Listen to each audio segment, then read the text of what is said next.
Okay, so next we're going to do the IC chips. We have a long one and a short one. And Eileen is going to show you where on the board they go. What's important is at the top of your chip, you'll see, and on the board right here, a little dip like that. And if you look on your chip, actually, you'll see it too. And that will make sure that you're just aligning each of the points with where they need to go.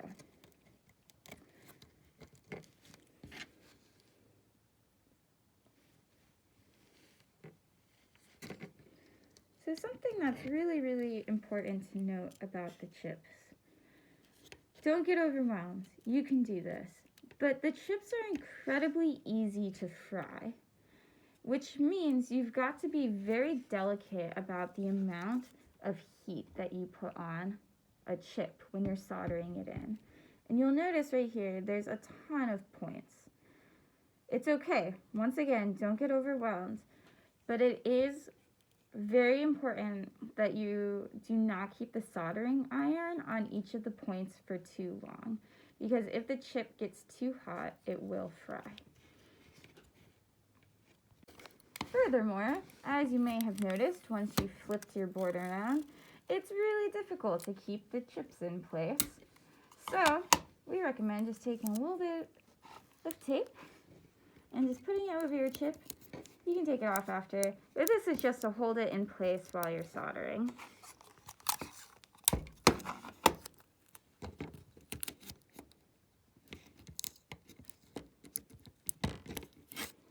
And now, Eileen will very carefully demonstrate the delicate nature to which the chips are to be soldered. No pressure. You can totally do it. You've got this.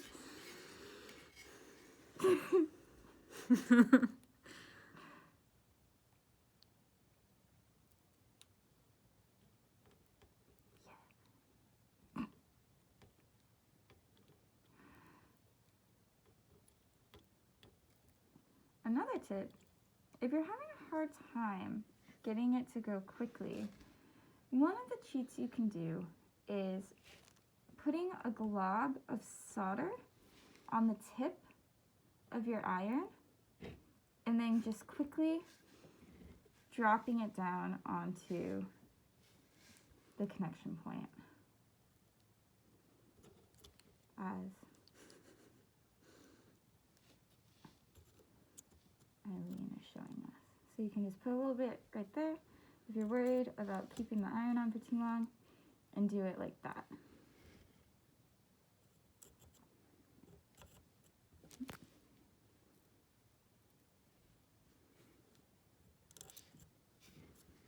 Beautiful.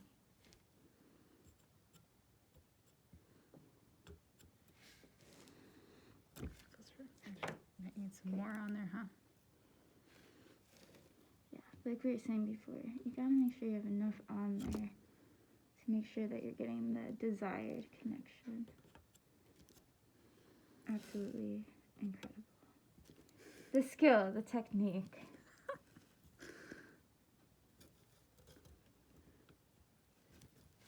Great.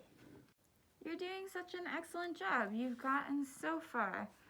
Okay, so next we're gonna put on our wheels, our headphone jack, and our button. So let's start off with the RV 50K wheel. Goes right over here, and it looks like this. It has the 5 points to it. So we'll just put that right up in there. Same thing, you can tape them on if you are having a hard time keeping them in. Next we have this big guy, which if you look on the board, the 2 pegs on either side of it are actually different sizes, and it'll indicate on the board which is which. So this is the bigger one. So we're gonna put that one in this way. And this might not look like a wheel right now, but towards the end we're gonna screw this on top of it. But we're gonna wait to do that for a second just so we have as much room as possible. Next we have our on-off switch, this little button right here. It has 6 points, which we're gonna put right down here. One of my pegs is a little not straight, so there you go. Put that down there like this. That might be something you have to tape on. And then lastly, we have our headphone jack, which looks as such. And we're going to put that right over here, like that. And then once again, we'll flip it over and we'll solder all those things in.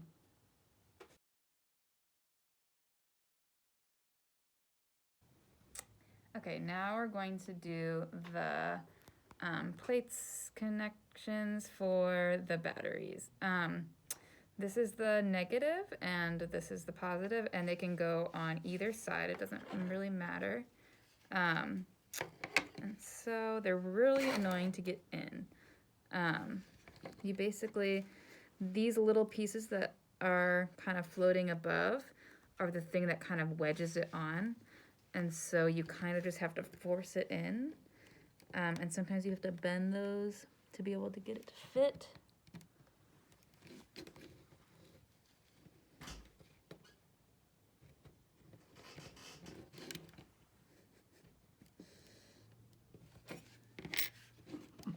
Yeah, so you're basically just gonna have to like force, and you might need to bend these little pieces in a little bit to get it to fit. So I'm gonna work on that, but basically you just have to finagle it in. So I just shoved these plates in. I put the negative here, and you just gotta make sure that you push it down all the way as far as it will go into the slot. And then you're good. Hi, I'm Gladys with Sound Museum Collective, and I'm going to show you how to put together PCB2, your second board here. So we've got the buttons. They are very, very small, as you can see, and unfortunately, they shouldn't be soldered on. They should just be placed with the little teeth into these holes on each one, and then we're actually going to tape them down. I know that sounds odd, but it works. I'm gonna go ahead and put them all. And then you wanna make sure that they click. That's the most important part, is that when you press down on them, you hear a little click. Let's try this one. Can we hear it? It's great. It sounds like a squirrel knocking on the door of their house on a tree. So we've got 5 buttons, putting them all on, testing our patience. But that's okay, because we're here to help each other with that. Ha! All the buttons. So let's go through them real quick again. Make sure.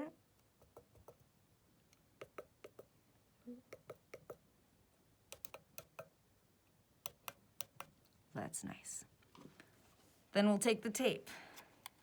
Let's get a strip that's as long as your board, just a little bit longer. We'll go ahead and place that on top of these 4. Boom. Make sure to not press down too hard. And then we'll fold it over like so. That saves us some time and some tape. Go on to the last one, our on-off button here. Try them one more time.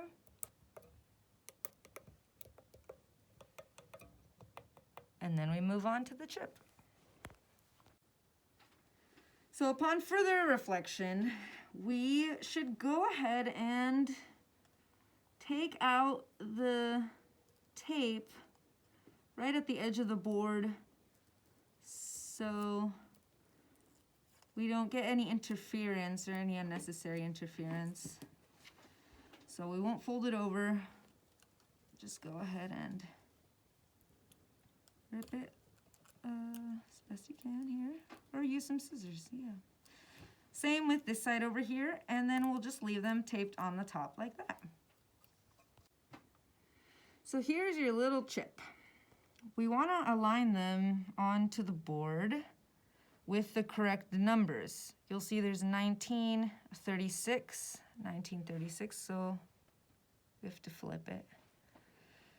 And we'll place it right on top. And we begin to solder again. Fun. Okay, so here is the chip post being soldered. You want to make sure you don't get a ton of solder on there, and just basically lightly connect all the little sections. And this piece is really easily friable, so you also don't want to get it very hot, which is hard to do because you have so many little spots to solder. So you want to give it a lot of breaks as you work, feel it to make sure that it doesn't get too hot, and just take your time slowly moving through it. Okay, now that the chip is on, we'll take our LCD screen, our liquid crystal display screen, and we will affix it to the top of the board. First, take off these strips to expose our glued area. And then when you look on the screen, you'll be able to see some of the lines. It's very, very, very hard to see. I need to make it get more light. They'll look gray like a ghost. Oh, can I hold it for a Yes. second? You could actually kind of see it for a second. You can sort of, they're a little out of focus. You can sort of see the ghost strips right there at that angle. Little ghost strips. And we want to make sure those are perfectly aligned with the strips here. So the glass will be facing up. And so we'll do our best here. Oh, I'm going to have to move this down here. And this one over here. So I can see it a little from the top. Make sure they're perfectly aligned. Because once this bad boy's on, it is on. Okay.